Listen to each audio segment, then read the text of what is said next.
हाँ, सब लोग शांति बनाए रखें, सीधे बैठ जाइए।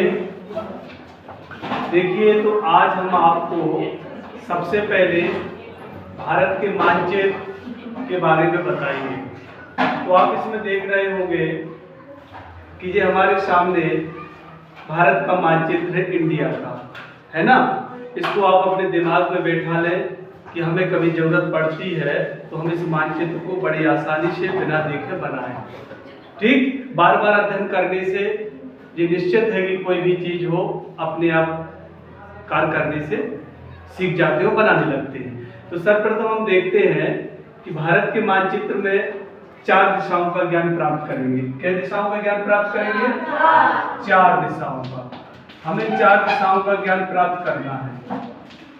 तो इसमें 4 दिशाएं भारत में जो लोग, तो सबसे पहले ऊपर कौन सी दिशा है?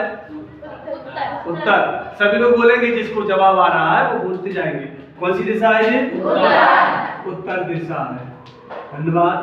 इसके बाद उत्तर दिशा, इसके नीचे कौन सी दिशा है? दक्षिण दिशा है। कौन सी दिशा है? दक्षिण दिशा है।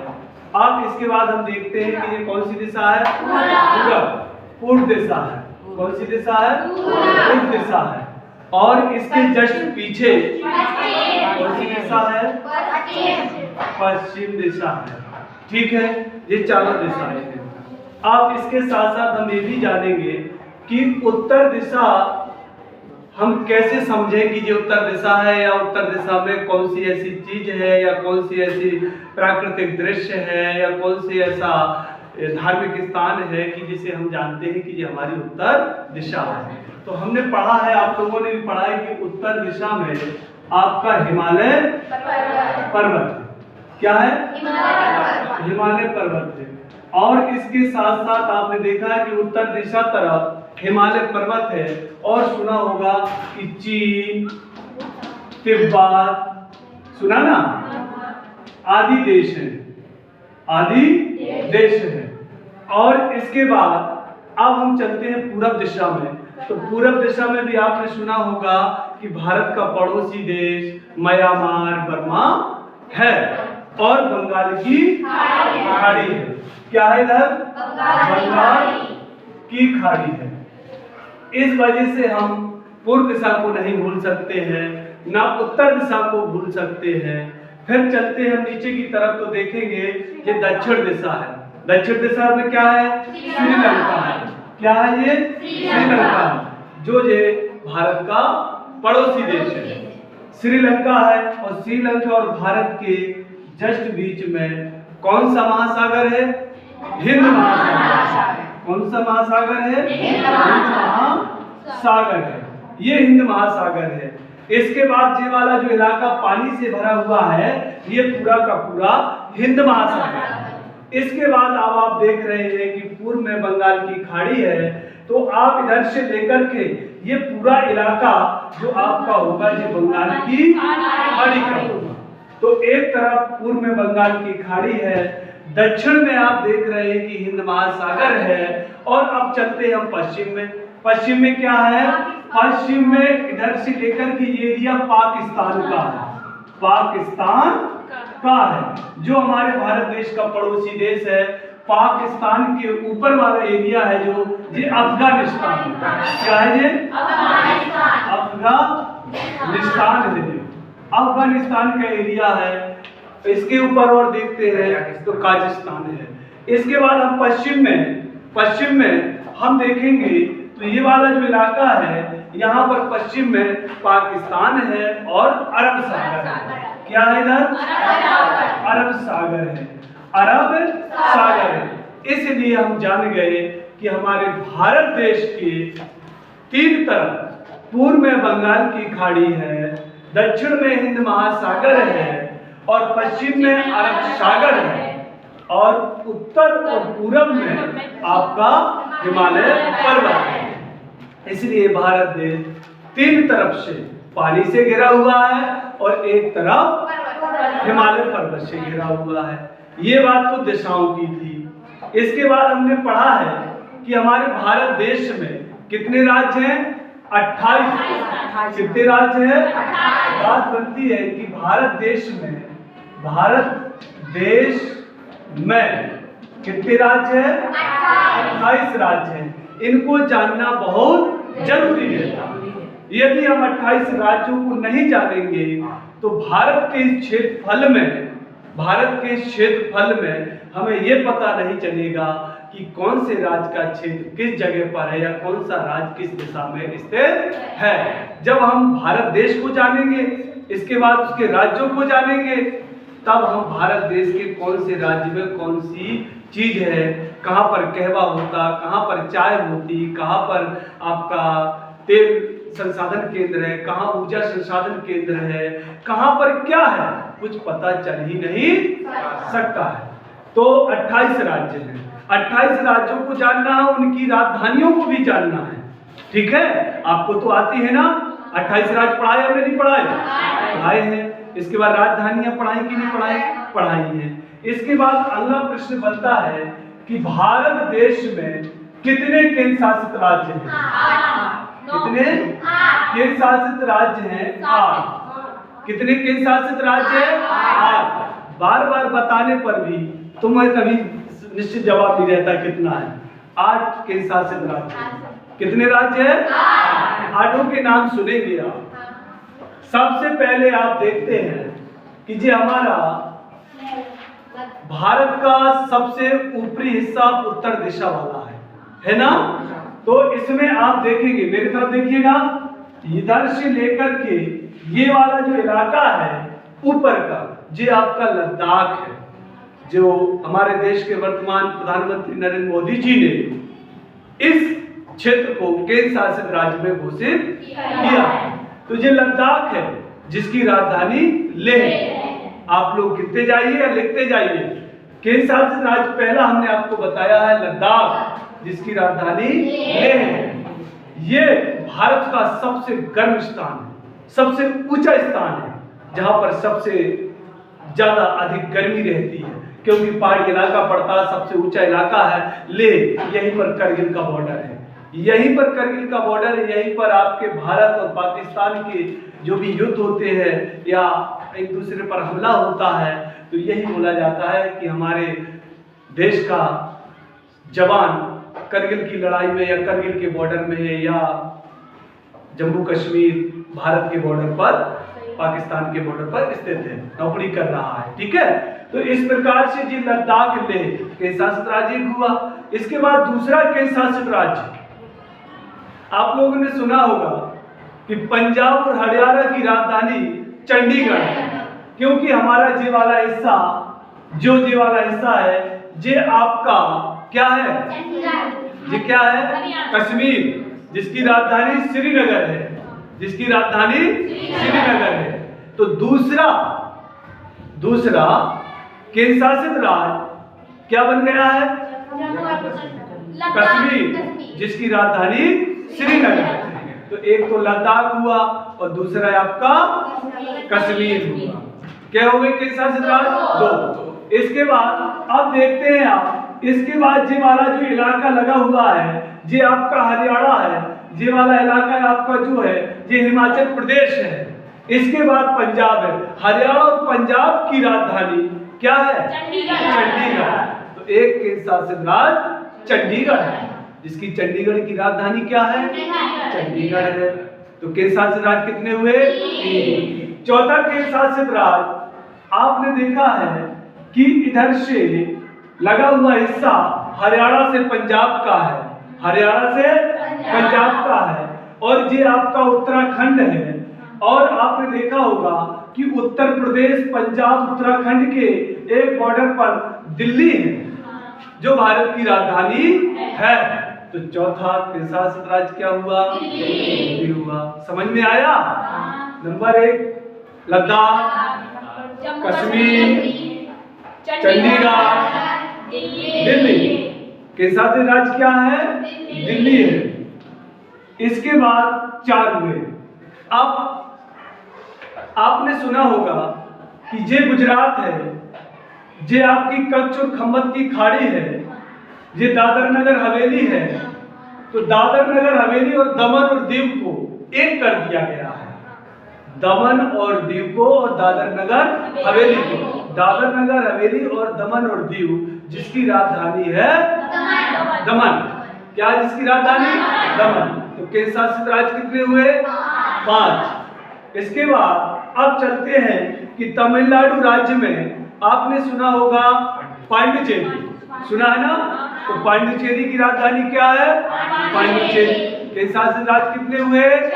6। एक सुना होगा कि बंगाल की खाड़ी में एक बहुत द्वीपों का समूह है जहां पर हमारा अंडमान निकोबार द्वीप समूह है, जिसकी राजधानी पोर्ट ब्लेयर है। ये आपका अंडमान निकोबार द्वीप समूह है, जिसकी राजधानी क्या है? Port Blair. Port Blair. ये आपका केंद्र शासित राज्य कितना हुआ? 7। इसके बाद चलते हैं अरब सागर की ओर। अरब सागर में भी आपने देखे होंगे कुछ आपके द्वीप समूह हैं। उस द्वीप समूह में एक भारत का जो द्वीप समूह है वो कौन सा है? लक्षद्वीप। क्या है? लक्षद्वीप, जिसकी राजधानी क्या है? अमरद्वीप। तो आपने सुना है कि ये हमारे भारत देश के 8 प्रदेश हैं। कितने प्रदेश हैं? 8। भारत में राज्य कितने हैं? 28। दिशाएं कितनी है? 4। इतना ज्ञान हो गया। अब हम चलते हैं, क्वेश्चन बनता है कि भारत देश की चारों दिशाओं में सबसे अंतिम स्थान कौन सा है? जो हमारा भारत देश है उसमें सबसे अंतिम स्थान क्षेत्रफल का कौन सा है? जैसे आप इधर बैठे और हम कह दें कि अपने विद्यालय का पूर्व दिशा का लास्ट वाला क्षेत्र क्या है, पश्चिम वाला क्या है, ऐसे ही हमारी इंडिया भारत देश में जैसे आ जाए कि उत्तर दिशा का अंतरिम बिंदु, उत्तर दिशा का, भारत देश के उत्तर दिशा का सबसे अंतरिम बिंदु, इसके बाद कोई अंतिम बिंदु नहीं है। भारत का क्षेत्रफल खत्म है। तो भारत दिशा का सबसे अंतरिम बिंदु कौन सा है? देखो इसमें लिखा होगा क्या है अंतरिम बिंदु? ईसा का क्या है? इंदिरा पॉइंट क्या है? इंदिरा पॉइंट। तो आप वो इंदिरा काल है। ये वाला जो है आपका उत्तर दिशा में अंतरिम बिंदु आपका इंदिरा काल, इंदिरा काल है। ये उत्तर दिशा का अंतरिम बिंदु होगा। इसके बाद हम चलते हैं पूरब दिशा में। पूरब दिशा का जो अंतिम बिंदु होगा अरुणाचल प्रदेश के लास्ट में, ये आपका बालांगू। कौन सा होगा? बालांगू। ये आपका पूर्व दिशा का अंतिम बिंदु है। इंदिरा कौल आपका उत्तर दिशा का अंतिम बिंदु है। इसके बाद हम चलते हैं पश्चिम दिशा में। तो पश्चिम दिशा में जो गुजरात है, तो गुजरात के बिल्कुल लास्ट पर आपका एक भारत का क्षेत्रफल छोटा सा बना हुआ है, वो आपका सरकरी। तो भारत के यदि कभी आ जाए भारत के पश्चिमतम अंतिम बिंदु, भारत में पश्चिम दिशा का अंतिम बिंदु कौन है? तो आपको कहना है सरकरी।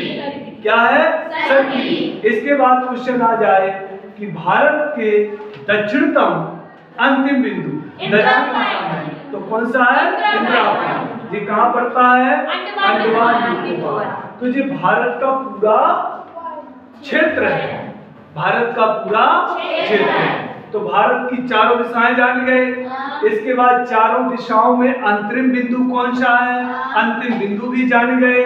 इसके बाद हमारे भारत देश के जो पड़ोसी देश हैं, चीन है, श्रीलंका है, पाकिस्तान है, अफगानिस्तान है, म्यांमार बर्मा है, श्रीलंका है, आपका जी क्या है? नेपाल है। क्या है ये? नेपाल है। ये क्या है? भूटान है। क्या है ये? भूटान है। तो पड़ोसी देश भी आप जान गए और पड़ोसी देश की राजधानियां भी जान गए। तो काजल बताएगी भूटान की राजधानी क्या है? कौन बताएगा? हाथ उठाओ जल्दी। कोई नहीं बताएगा? गलत बात है ना? पूरी गलत बात है। आप लोग कक्षा 9 के स्टूडेंट हैं। कई बार आपको हमने बताया, लेकिन अब सब भूल जाते हो। क्या मतलब है पढ़ने का? भूटान की राजधानी थिम्पू। क्या है? थिम्पू। और नेपाल की राजधानी काठमांडू। और म्यांमार बर्मा की रंगून। क्या है? रंगून। श्रीलंका की श्रीलंका की राजधानी क्या है? श्रीलंका की राजधानी कोलंबो। क्या है? कोलंबो। इसके बाद पाकिस्तान की राजधानी इस्लामाबाद। क्या है? इस्लामाबाद। और अफगानिस्तान की क्या है? नहीं जानते? काबुल। क्या है? काबुल। तो आप लोग इस प्रकार से राजधानी, भारत के राज्य की राजधानी, भारत के पड़ोसी देश की राजधानी, भारत के केंद्र शासित प्रदेश की राजधानी आपको आना चाहिए। इसके बाद आपने सुना होगा कि हमारे भारत देश का क्षेत्रफल कितना है? कौन बताएगा? बताइए। बोलो बोलो। 32,87,263 वर्ग किलोमीटर। धन्यवाद। इसके बाद अब हम चलते हैं कि भैया हमारे भारत देश की लंबाई और चौड़ाई कितनी कितनी है। तो हमारे भारत देश की उत्तर से दक्षिण की लंबाई कितनी है? 32,14 किलोमीटर है। और हमारे भारत देश की पश्चिम से पूरब की चौड़ाई कितनी है? 2,933 किलोमीटर है। तो ये हमारी लंबाई चौड़ाई समझ में आ गई। अब भारत देश, हमारा भारत देश इंडिया में या एशिया में कितनी डिग्री पर कैसे स्थित है? तो हमारा भारत देश 8 डिग्री 4 इंच से 37 इंच उत्तरी अक्षांश में, उत्तरी अक्षांश में, उत्तर दिशा की उत्तरी अक्षांश, और 68 डिग्री 7 इंच से 97 डिग्री 25 इंच पूर्वी देशांतर में स्थित है। अब अक्षांश और देशांतर तो हमने बता दिया, भारत को स्थित होने की स्थिति बता दी, लेकिन अक्षांश और देशांतर रेखाएं क्या है, कहां से आई, ये आपको दिमाग में नहीं है। तब हमें सबसे पहले ग्लोब की जरूरत पड़ती है। किसकी जरूरत पड़ती है? ग्लोब। मोटी भाषा में खड़ी और पड़ी रेखाओं के जाल को हम ग्लोब कहते हैं। खड़ी और पड़ी रेखाओं के जाल को हम ग्लोब कहते हैं। लेकिन जो रेखाएं खड़ी रहती हैं उनको हम देशांतर रेखाएं कहते हैं, और जो रेखाएं पड़ी रहती हैं उनको हम अक्षांश रेखाएं कहते हैं। सबसे पहले हमने दुनिया को बनाया। ग्लोब पूरा दुनिया कैद है, इस ग्लोब में पूरी दुनिया कैद है। अब हमने सबसे पहले ग्लोब को सीखा और बनाया। तो ग्लोब को जैसे हमने बनाया तो दुनिया कैसी है? गोल, अंडाकार। तो ये भी गोल और अंडाकार है। इसके बाद हमने दो बिंदुओं को समझा। इस वाले, क्योंकि ये यहाँ से जो रेखा खींची है ग्लोब की, इसे भूमध्य रेखा कहते हैं। भूमध्य रेखा का मतलब भूमि को दो भागों में बांट दिया। ये आपकी 0 डिग्री है, क्योंकि जब बीच को किसी चीज को काट देते हम सेंटर बनाते, उस सेंटर को हम 0 डिग्री कहते हैं, 0, उसे भूमध्य रेखा कहते हैं। अब ऊपर वाले हिस्सा को हम उत्तरी ध्रुव कहते हैं, और नीचे वाले हिस्सा को हम दक्षिणी ध्रुव कहते हैं। तो भैया ये वाला हिस्सा जो है दो भागों में बटा, ये आपका उत्तरी ध्रुव है, और ये आपका दक्षिणी ध्रुव है। तो उत्तरी ध्रुव उत्तर को नॉर्थ और दक्षिणी को साउथ कहते हैं। ऐसे प्रदर्शन करेंगे, इसे एन से प्रदर्शन करेंगे, ठीक है। इसके बाद जो छोटी ये रेखा एक तिरछी खींची रहती है, तो ये आपकी रेखा जो है ये आर्कटिक वृत्त है। आर्कटिक वृत्त है। इस रेखा को हम जो 66.5 डिग्री पर मुड़ी है, इस रेखा को हम आर्कटिक वृत्त कहेंगे, रेखा कहेंगे। इसके बाद दूसरी रेखा जो मुड़ी रहती है, जिस 23.5 डिग्री पर है, इसे हम कर्क रेखा कहेंगे। कौन सी रेखा कहेंगे? कर्क रेखा कहेंगे। समझ में आया? इसके बाद जो बीचम बीच है, भूमध्य रेखा।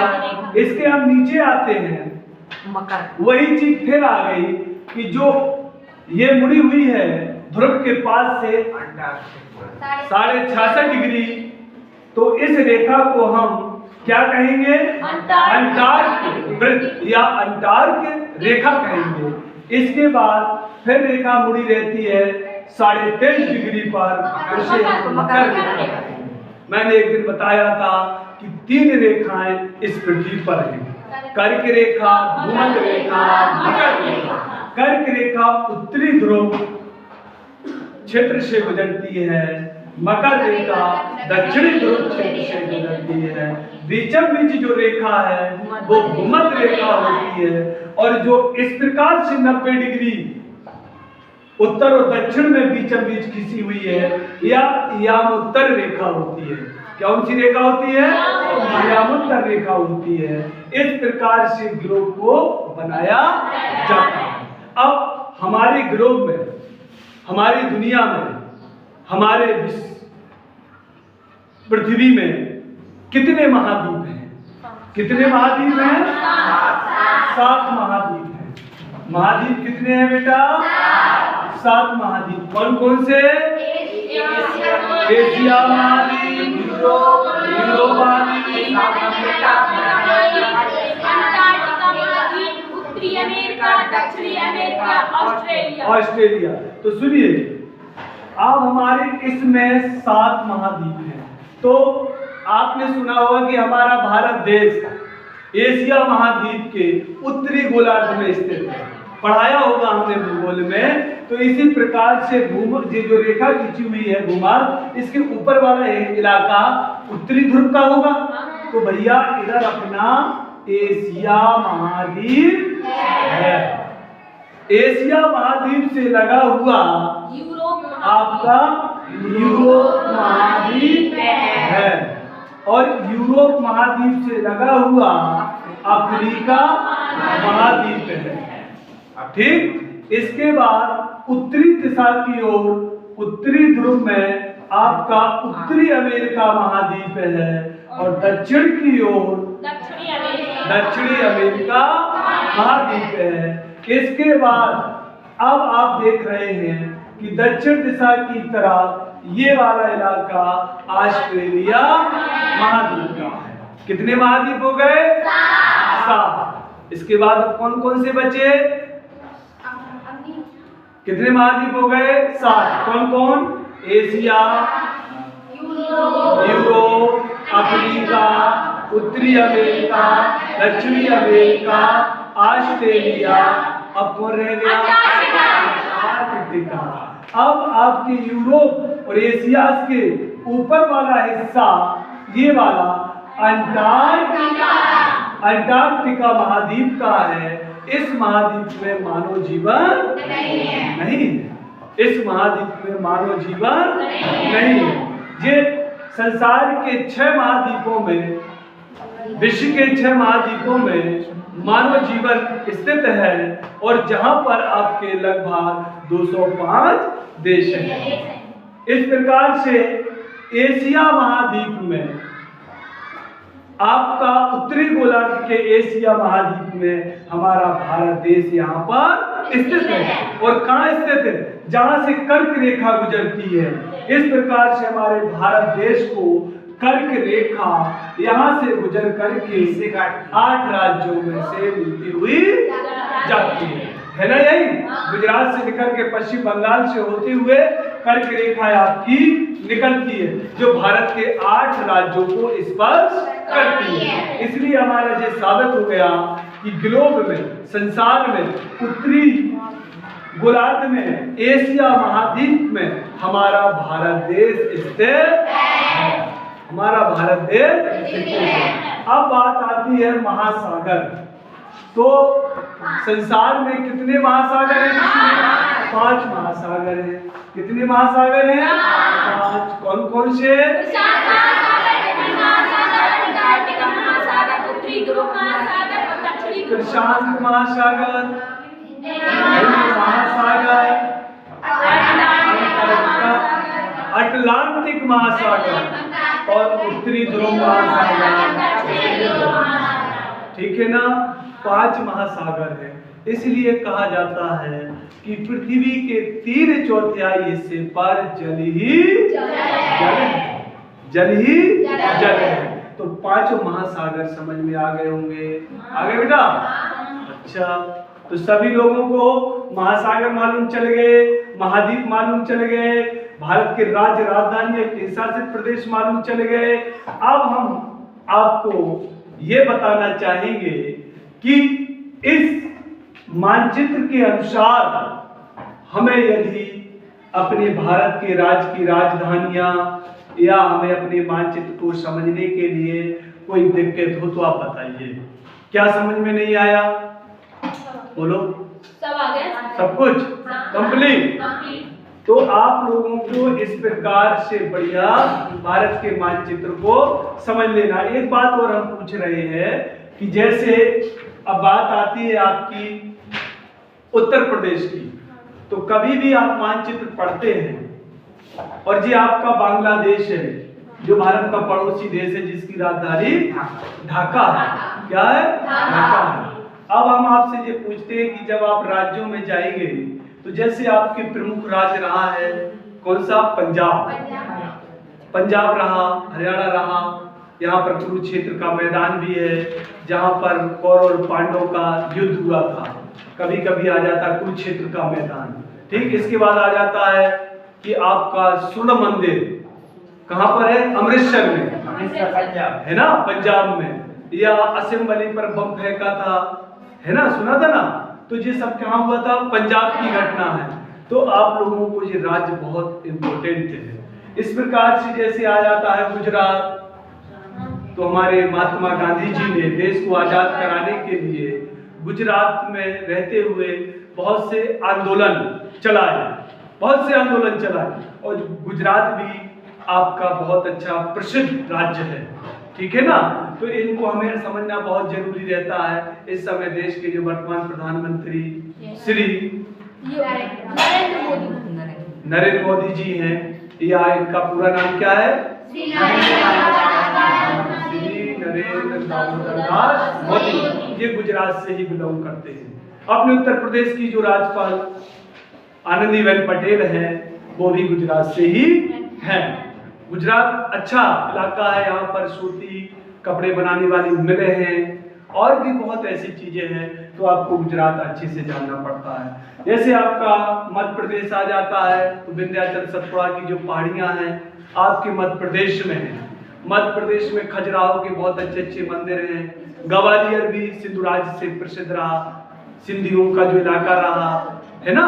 तो ये मध्य प्रदेश में कई ऐसी चीजें हैं, बहुत ऐसे धार्मिक स्थान है, बहुत ऐसी नदियां हैं, बहुत ऐसे, जैसे आपका उज्जैन का महाकालेश्वर का मंदिर है, राजा विक्रमादित्य की नगरी रही उज्जैन, वो भी प्रसिद्ध है।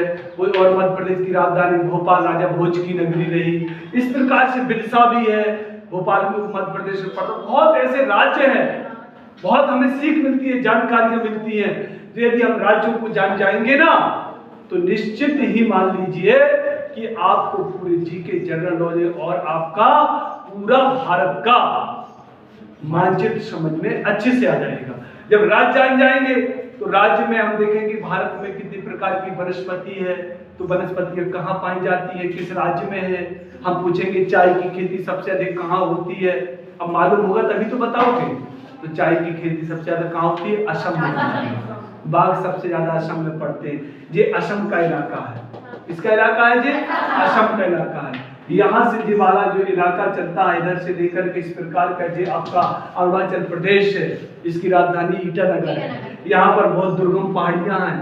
कई ऐसे व्यक्ति विमान में जाकर के वहाँ दुर्गम गंदगी गैस मिलने की वजह से यहीं मिला गए, आज तक पता ही नहीं है। एक बार उत्तराखंड के मुख्यमंत्री भी उसी में विलुप्त हो गए थे। जैसे नई पायलट को पता रहता है एयरफोर्स में जो होते हैं चलाते हैं वायुयान को, कभी कभी धोखे से दिशा चेंज होने की वजह से और इस इलाका में पहुंच जाते हैं तो वहीं भस्म हो जाते हैं। तो बड़ी सावधानी से कार्य करना पड़ता है। इसी प्रकार से आप देखते हैं जो मेघालय शिलांग है, ठीक है ना, जो मेघालय का इलाका है जो हमारा लगा हुआ जो शिलांग है, इसके बाद लगा हुआ असम जो दिसपुर है, ठीक। इसी प्रकार से अब हम ये आपका त्रिपुरा है जिसकी राजधानी अगरतला है, जो नागालैंड कोहिमा है, ठीक है। इसी प्रकार से मणिपुर इम्फाल है। और इसके बाद हम देखते हैं कि ये हमारा उत्तराखंड है जिसकी राजधानी देहरादून है। उत्तराखंड से लगा हुआ इलाका जो हमारा यूपी का है जिसकी राजधानी लखनऊ है। इससे लगा हुआ हमारा बिहार है जिसकी राजधानी पटना है। तो बिहार में बहुत ऐसे गौतम बुद्ध भगवान का जन्म हुआ और बोध गया भी है, सारनाथ भी है, कई ऐसे स्थान है धार्मिक लोग मुक्ति मोक्ष प्राप्त करने के लिए पिंडदान करने के लोग गया जी स्नान करने जाते हैं। इसके बाद अपने आकर के पुरखों को पानी देने के लिए श्राद्ध किया करते हैं। कई ऐसे स्थान है, कभी कभी मौका लगे तो आप गया घूम आना, ठीक है। इसके बाद उत्तर प्रदेश इलाहाबाद है जिसमें प्रयागों का राजा मतलब प्रीतों राजा प्रयागराज साक्षात देवताओं वहाँ निवास करते हैं। प्रयागराज इलाहाबाद गंगा यमुना का जहाँ संगम है। तो ऐसी बहुत अच्छी धार्मिक स्थान है। और इसी उत्तर प्रदेश में आपका बनारस वाराणसी है जो साड़ियों के लिए प्रसिद्ध है ना। इस प्रकार से यहाँ पर एक मंदिर भी बहुत अच्छा है ना, महादेव जी का मंदिर है यहाँ पर, तो वो भी प्रसिद्ध है। इसके बाद आप देखते हैं यहाँ पर उड़ीसा पड़ता है, उड़ीसा जिसकी राजधानी भुवनेश्वर है, यहाँ पर पुरी द्वारकाधीश है ना। इसी प्रकार से चार दिशा में जो तमिलनाडु है जो रामेश्वरम भगवान राम ने श्रीलंका जाने के लिए यहाँ पर महादेव जी की मूर्ति स्थापित की थी, ठीक है। ये रामेश्वरम है। भारत के ऐसे 4 तीर्थ स्थान है जो चारों दिशाओं में है, जो चारों दिशाओं में है। तो इस प्रकार से हमें सारी चीजों की जानकारी होना जरूरी है। इसलिए हम इस मानचित्र को बार बार आपको समझाते हैं, बनाने के लिए कहते हैं, क्योंकि कोई भी जनरल नॉलेज का कोई भी टेस्ट होगा किसी भी नौकरी के लिए आप बैठते हैं तो आप इस देश से संबंधित राजधानियों से संबंधित वनस्पतियों या धरातल खनिज पदार्थों से संबंधित किसी उत्पादन से संबंधित निश्चित उसमें से 10, 15, 20 क्वेश्चन आते हैं। बहुत वेरी मोस्ट है ये, तो सबको समझना चाहिए। अब हम अपनी इसी बात को लेकर के अपनी बात समाप्त करते हैं। आप लोगों को बहुत बहुत धन्यवाद, बहुत अच्छा समझा, जवाब दिया। हम आशा करते हैं कि सबको समझ में आ गया होगा और आगे इस प्रकार से समझते रहिए और पढ़ते रहिए। इसी प्रकार से आपको सभी लोगों को धन्यवाद। स्टॉप कर दीजिए। समझ में आ गया?